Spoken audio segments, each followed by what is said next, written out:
Okay, so let's talk about rates and unit rates. A rate is a measurement of when things are changing. When, for example, in the real world and in life, things seldom stay the same. Sometimes we sell things, sometimes things grow, sometimes things go down, and sometimes we don't know how much things cost. So a rate is when something changes. So we're going to talk about, if you're someone who can understand rates and unit rates, you're someone who's going to learn how to make decisions that are going to be the most cost effective or the most efficient. You're going to be someone who's going to have more powerful problem solving and decision making skills, someone that people can look up to. So let's see. Let's start with some basic vocabulary for rates, a rate of change, such as a speed. So now, before we talk about rates and unit rates, let's make sure we talk about a ratio first, because we usually describe rates and unit rates with ratios. So we're going to start with defining what a ratio is. So let's see. A ratio is when you take two quantities and you compare them to each other. So a ratio is simply going to be comparing two quantities to each other, usually with division. I'll even include that. Usually with division. Okay, so now, for example, if you wanted to say the ratio 2 to 3, like if 2 to 3, so we could say 2 to 3, we could say 2:3, which still means 2 to 3, or more usually what we do is we write it as a fraction, 2/3. Now, the order that you say it in is the order that you write it. The one that we say first, we said 2 to 3. The one that comes first right here, that's the one that we list first. So 2 to 3, 2 to 3 here, or 2/3. These all mean the same thing. These are three ways to write the same ratio. The idea of comparing 2 to 3. Because when we say quantities, we're just talking about some amount. In this case, 2 and 3. So let's see. The order you say it in matters. So now let's talk about an example of a ratio real fast. In my 6th period class today, we counted and we found that we have 9 boys and we have 13 girls. So if I said, or if the problem says, write the ratio of boys to girls, what that means is you're going to actually pay attention to who I said first. I said boys to girls. So I'll say B to G to remind you. So that means I said boys first. That means boys goes on top. And I said girls second, so girls goes on bottom. Technically, you could have also written this as 9:13. Okay, it means the same thing. But most of the time, we're going to focus on the fraction method, boys to girls. So because I said boys first, boys goes on top. The order does matter. So now, what if I had said write the ratio, or if the assignment had said find the ratio of girls to boys? So if it had said girls to boys, so let's see, girls to boys, I'm just abbreviating it like that. That's not anything fancy, that's just me helping you keep track. That means the 13 came first, because I said girls to boys. So it means girls goes on top, and then boys go on bottom. Or we could write it with, we could also write it with a colon. So that's blue. So now, notice, this one is an improper fraction. This is one of those exceptions, one of those times when an improper fraction is okay. There are 2 times in math that I can think of that usually an improper fraction is okay, and you're going to leave it that way. One of them is slopes of lines. We'll get to that later in class. The other one is when we're talking, or sometimes with odds as well. So I guess there's 3 options. And another time is when we're talking just straight up ratios. Most time odds is a ratio. Those are times when we're going to leave our fraction as an improper fraction. So leave it this way. You are allowed to simplify ratios just like you would a fraction, but leave it as improper. So for example, if we had come up with something like 28/12 was the ratio we came up with. I just made that up. So let's say there were 28 boys and there were 12 girls. We can still simplify that, and we can rewrite that as, let's see, what goes above 28 and 12? All right, 4 goes in above 28 and 12. So that would give us 4 goes into 28, let's see, 7 times, and 4 goes into 12 3 times. So that would be the simplified version, if we had said 28 boys and 12 girls. And the simplified ratio would be 7/3. So they simplify just like regular fractions, and don't be shy about doing that. Technically, when you write your ratios like these, you should be labeling which one's which. So I'm going to put boys with the next to the 9. I'll put a B for boys. And for girls, I'll put a little G next to it for girls. So that way you know which one's which. I also color code them. That was my way. So remember, ratios, comparing two quantities, the order you say the ratio in does matter. Because notice, these were backwards of each other. One was flipped of the other. So the order you say it in matters. And you can simplify ratios just like a fraction, except leave them as improper fractions if they are.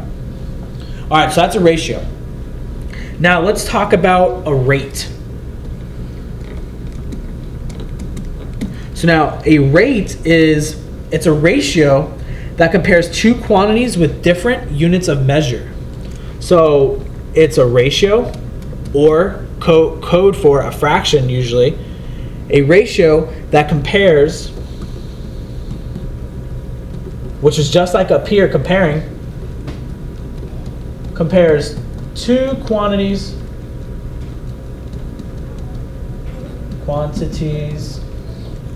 with, that's not a T, with different units of measure.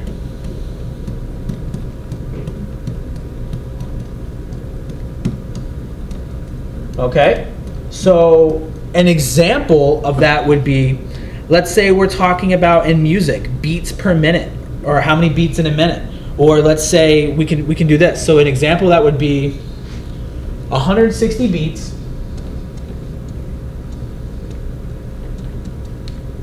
in, we'll say, 2 minutes. And it's okay to abbreviate when you do these. That's all right. So this right here, that's a rate. That's a ratio that's comparing 160 beats to 2 minutes. You'll notice on the top, it's measured in beats. The unit of measure is beats. Unit of measure could be anything that you're counting. Ounces, miles, whales, pounds, inches, seconds, minutes.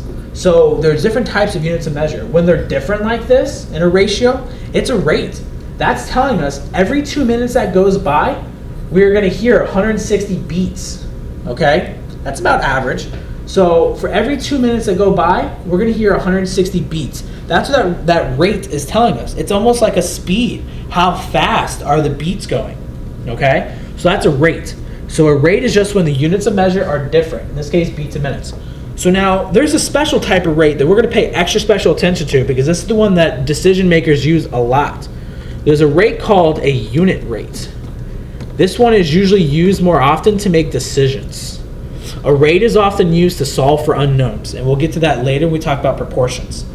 So let's see, a unit rate is simply a rate, but it's going to have a denominator of 1.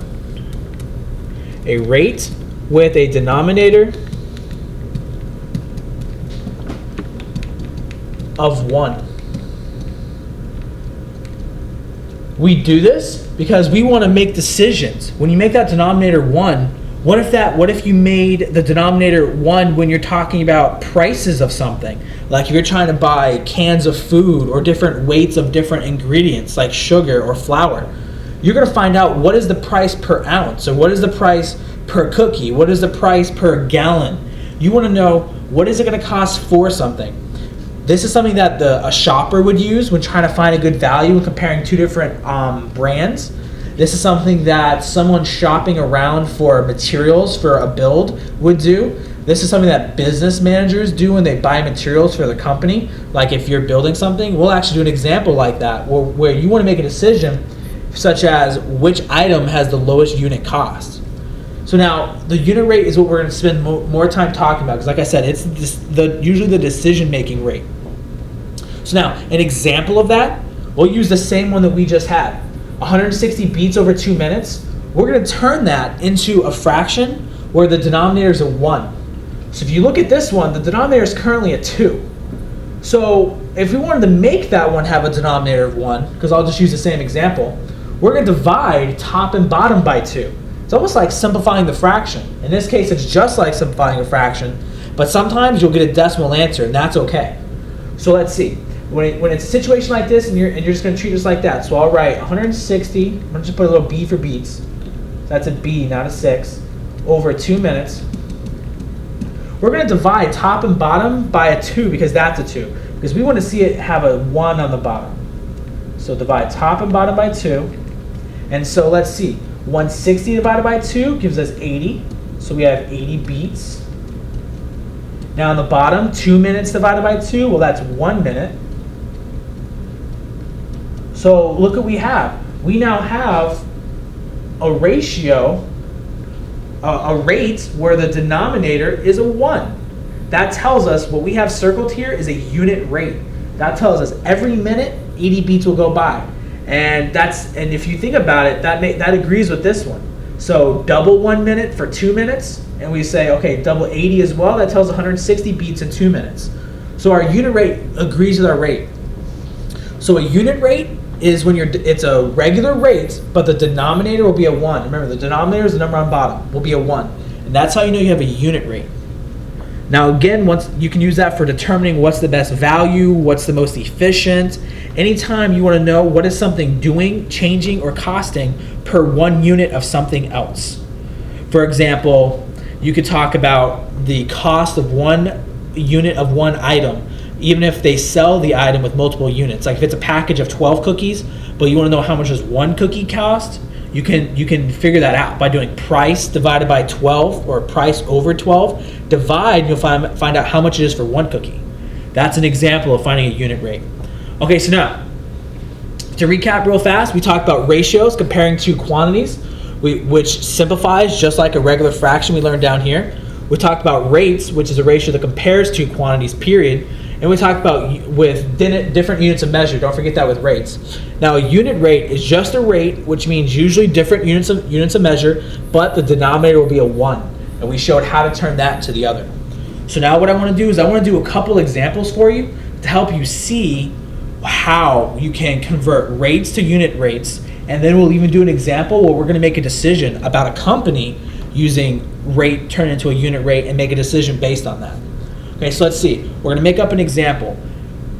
Our example is going to be, okay, we're going to do an example where we're going to say, since Hostess is going out of business and that's popular right now, our problem is going to be it costs $11.49 for 3 packages of Twinkies. And the instructions are going to say find the rate and find the unit rate.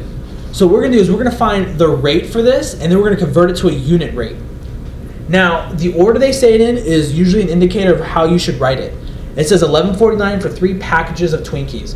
So we're going to write that by saying, all right, the unit measure on top is dollars, so $11.49 for 3 packages of cookies. I'm just going to put 3 packs. So that, or not cookies, Twinkies. So now we have our rate, but our job is to find the unit rate as well. So we have our rate, but our job is to convert it to a unit rate. So now, to convert it to a unit rate, we learned over here and right here, we have to have a denominator of 1. Our denominator is currently a 3. So the only way to make the denominator 1 is to divide. Here we divided by 2, but here we're going to divide by 3.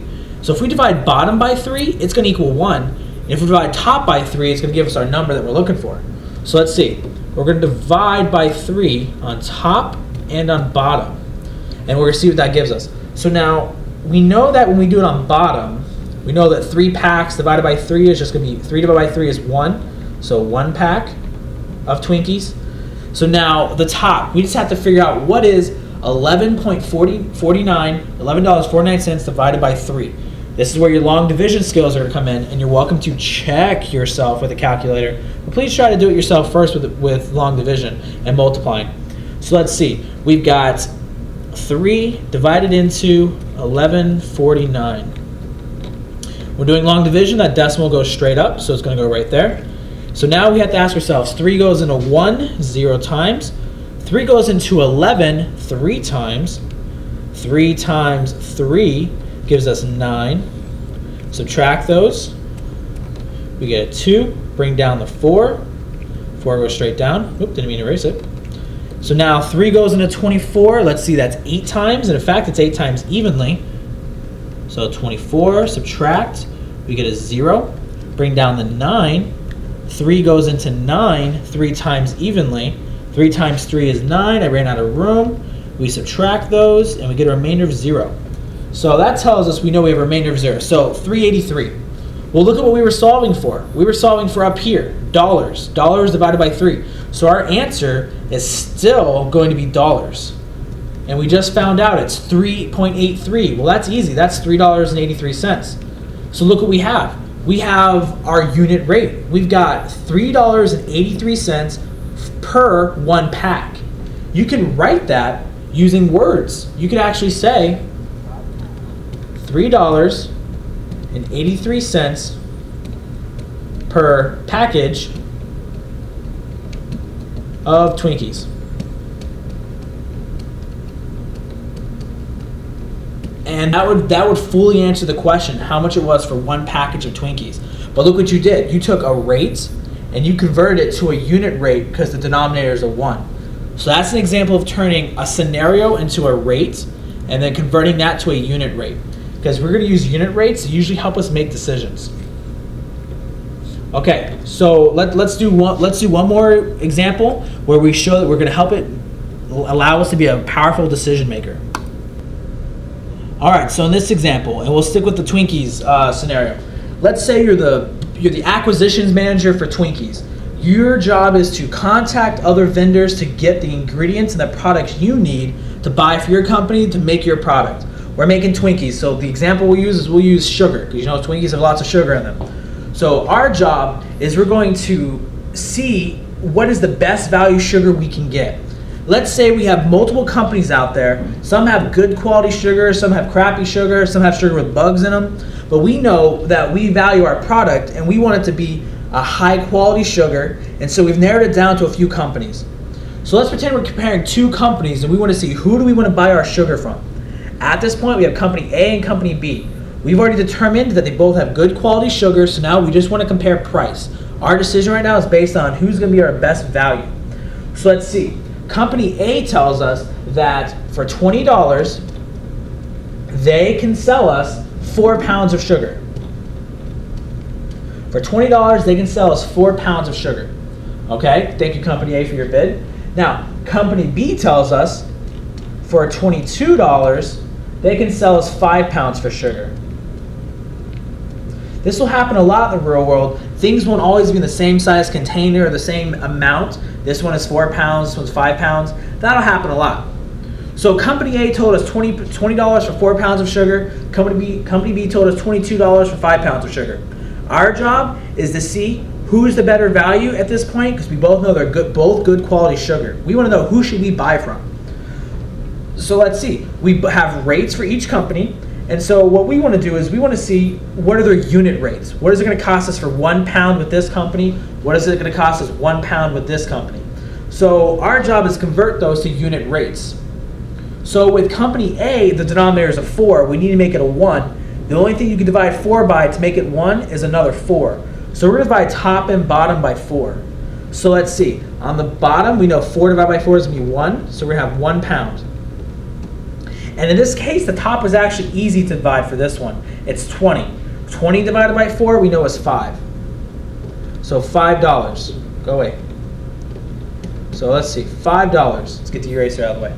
So now that tells us Company A for $5, we can get a pound. That tells us they're $5 per pound. Remember the word per you can use anytime you have a unit rate. Feel free to write your answers in the form of $5 per pound. That is fine. Now, Company B. This one's not so obvious. They're going to charge us $22 for 5 pounds. So we have to do just like we did over here. We're going to use long division just like we did over here. And we're going to find out how much is it for 1 pound. So let's see, 22 goes on the inside. We're dividing by 5. So 5 goes into 2 0 times. 5 goes into 24 times. 4 times 5 is 20. Subtract, you get your 2. That's a decimal with a 0 after it. Drop down the 0. 5 goes into 20 4 times. 4 times 5 is 20. Remainder of 0. So that tells you 44. Okay, so, forgot the decimal. Decimal goes straight up. So excuse me, 4.4. See how easy you make that mistake if you're not careful with your decimal places. So now 4.4. So that's 4.4, and we were solving for dollars. So that's $4.4, which means 4.40, which means $4.40. So company B is going to be $4.40 for 1 pound of sugar to make our Twinkies. So at this point, your job is to decide who should you buy from, company A or company B, because you want to make the best value for your company because you know they both have good quality sugar. Well, take a look. Company B is definitely a lower price per pound. So when you're buying something, you usually want to spend less money versus more money.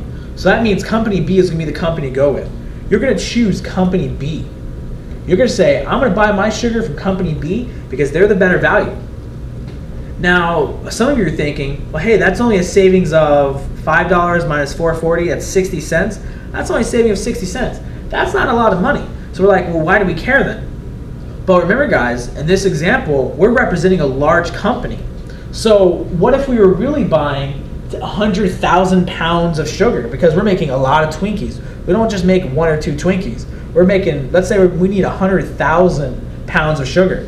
So let's see, 100,000 times, we said that was a 60 cent savings, so 0.60, okay? We're gonna multiply that to see what our savings end up being. Well, let's see. I see 1, 2, 3, 4. I see 5 zeros, which means this decimal place is going to move 5 times. So 1, 2, 3, 4, 5. So we have a 0 there, 0 there, 0 there. So that ends up being 60,000.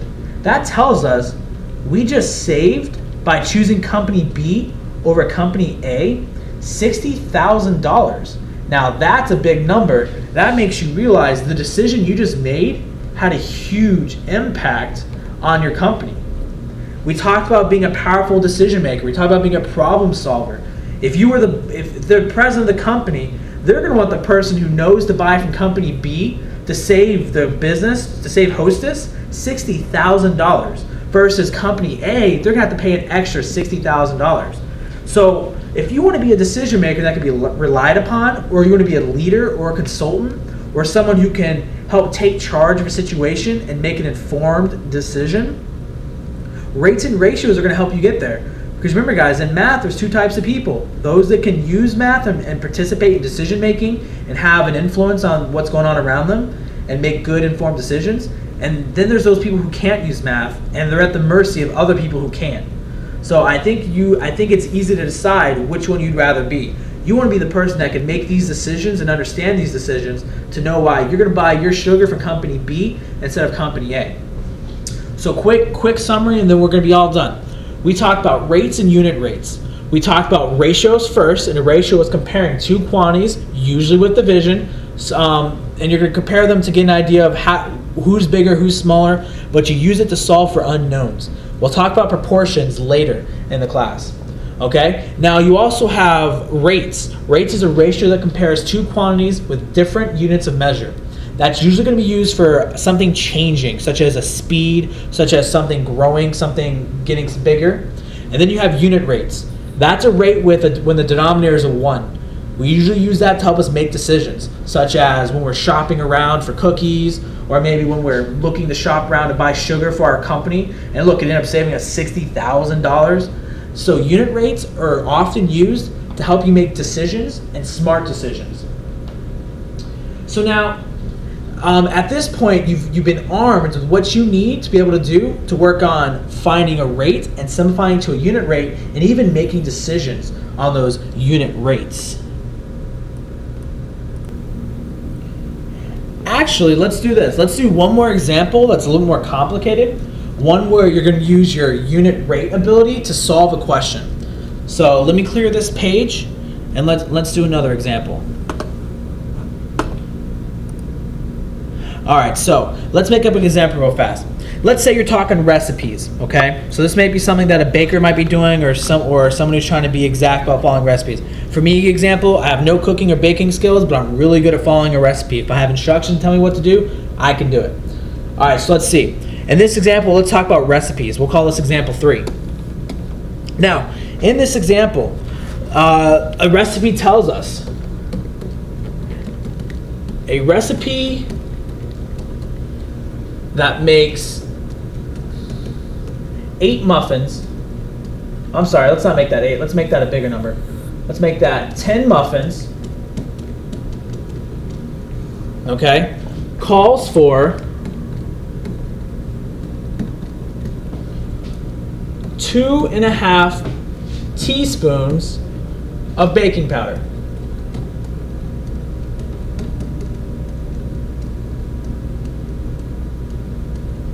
Okay, our job is how much baking powder is it going to take to make, let's say, 2 dozen. How much? Hey, that's not a W.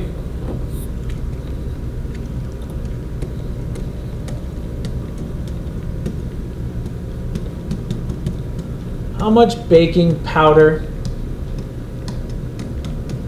will it take to make 2 dozen muffins? Now remember, 2 dozen muffins, that's really 24 muffins. So as a hint, that really means we're looking at making 24 muffins. All right, so here's what we're gonna do.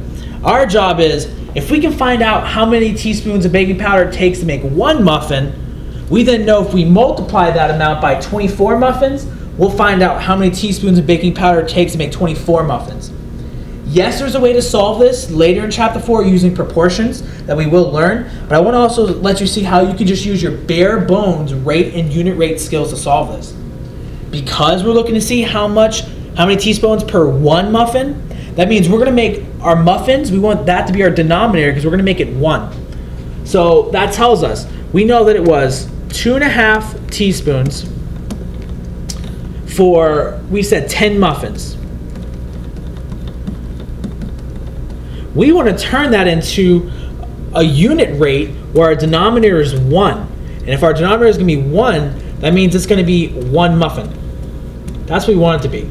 So we're going to try to figure out how many teaspoons of baking powder will it take for 1 muffin. So let's see, we learned earlier you do top divided by bottom, because you do bottom divided by bottom, you do top divided by bottom. Essentially, you're dividing by whatever that number is. So divided by 10, divided by 10, okay? So now we have 2.5 divided by 10. That's something we've got to solve. We got to figure out how to do 2.5 divided by 10. 2.5 divided by 10. Normally, we're used to doing numbers divided by fractions, not necessarily fractions divided by numbers, but that's okay. We can still do it. Whenever we multiply or divide with fractions, we need them to be mixed numbers first. So 2.5 is known as 2 times 2 plus 1. So 2 times 2 is 4, plus 1 is 5. So that's really known as 5 over 2. We technically know how to divide by fractions, and when you divide, it applies to numbers as well. That whole keep, change, flip business, we could do that here. We could pretend that that was 10 over 1. Now look, it's a fraction. So that could become multiply, and now flip it. Here's the flip part, 1 over 10. So if we multiply this, we'll find out how many teaspoons it'll take for 1 muffin, excuse me. So I suggest you use your fraction multiplying shortcut skills, that whole cross simplifying. We cannot simplify 1 and 2, but we can simplify 5 and 10. 5 goes into 5 1 time, 5 goes into 10 2 times. So now we multiply, we'll have a much prettier answer. So let's see. 1 times 1 gives us 1 on top. 2 times 2 gives us 4 on bottom. And so that tells us we've got 1/4. And what we were solving for was teaspoons. So that tells us it'll take 1/4 of a teaspoon for 1 muffin. Now, 1/4 is definitely smaller than 2.5, and that's what we were expecting, because we were expecting something.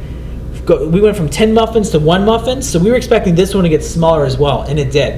So that tells us our unit rate is 1/4 of a teaspoon for 1 muffin, per 1 muffin. So 1 teaspoon per muffin. So now, the question says, how many teaspoons of baking powder will it take for 24 muffins, 2 dozen muffins? So we know how much it is for 1 muffin, so to find out how much it is for 24 muffins, we're going to take this amount, multiply by 24. So let's see, that tells us we've got 1/4 times 24. And when you multiply with fractions, you need them to both be fractions. And so if you don't have a denominator, go ahead and make it a 1. Stop erasing. So make that denominator a 1, okay? Go away, eraser. So that means you got 1/4 times 24 over 1. Let's see what this equals. Once again, we have an opportunity to use our cross-simplifying shortcut. 4 goes into 4 one time, 4 goes into 24 6 times. I recommend you always use this. It helps you keep smaller numbers. So 1 times 6 gives us 6. 1 times 1 gives us 1. So that, and 6 over 1 just equals 6. So that tells us for 24 muffins, we're going to need 6. And what were we solving for? We were solving for teaspoons. So that tells us if we wanted to make 24 muffins, we're going to need 6 teaspoons of baking soda. So in conclusion, to make 24 muffins, we're going to need 6 teaspoons of baking powder, baked powder, I'm going to call it, for 24 muffins. You've now answered this question in the context of how it appears using nothing but your rate and unit rate skills.